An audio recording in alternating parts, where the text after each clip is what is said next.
Pop punk, what is it? Pop punk is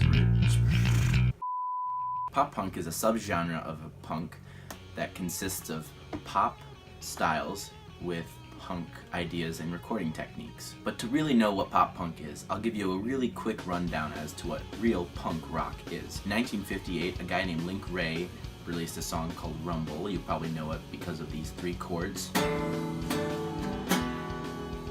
which was one of the first songs to use power chords and a lot of distortion, which he achieved by literally stabbing his amp, poking holes in it so it gives it more of a crunchy, distorted sound. In '68, a song came out called Louie Louie, and if you really want a defining song between regular rock and roll and punk rock, this is it. A couple more proto-punk honorable mentions are Surfin' Bird by the Trashmen, Psycho by the Sonics, and Politicians in My Eyes by Death. That one's a good one. Give it a listen. Then '76 hit, and we got the Ramones, the Clash, the Misfits, Black Flag, Dead Kennedys, Iggy and the Stooges, and the Sex Pistols. Now let's skip to '94. Punk has been around for a couple of decades, and people have really gotten used to its sound. In that year, Green Day and Bad Religion were both signed to a major label. Let's talk about Green Day for a second. Besides being one of my favorite bands of all time, they're also one of the most successful and well-known punk acts of all time. They started back in the late 80s and had a very big underground following.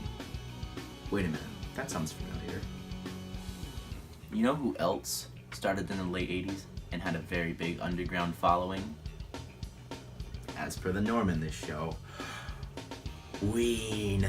Once the previous brand of punk, which was skate punk, had lost its relevance, there left a slot for another type of heavy, fast music to dominate. Enter Basket Case. Do you have the time to listen to me whine about nothing and everything all at once? Ah yes, the song that got me through middle school. This song really brought the Gilman Street pop punk scene to the limelight and started a whole new thing. Also, if you're gonna copy strike me for that 5-second clip of Green Day back there, don't. It's for research purposes, please. After Basket Case hit the charts hard, bands like Blink-182, Sum 41, Jimmy Eat World all popped up on the scene. And that was all fine and dandy. By around 2009, pop punk was on its last cylinder.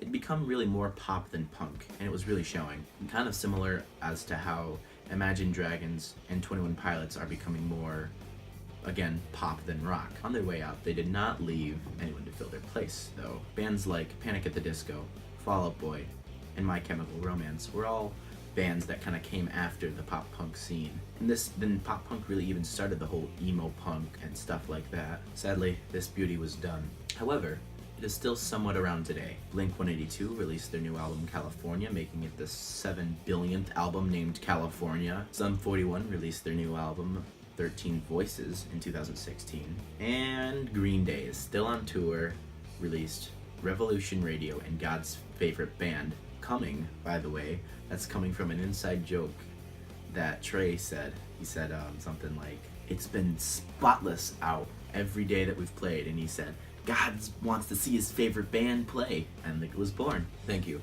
That was a very brief description of what pop punk is. I don't listen to it very much outside of, Green Day and such. So if I missed any bands, leave them below. And I think that's it. So I'll see you next time. Bye.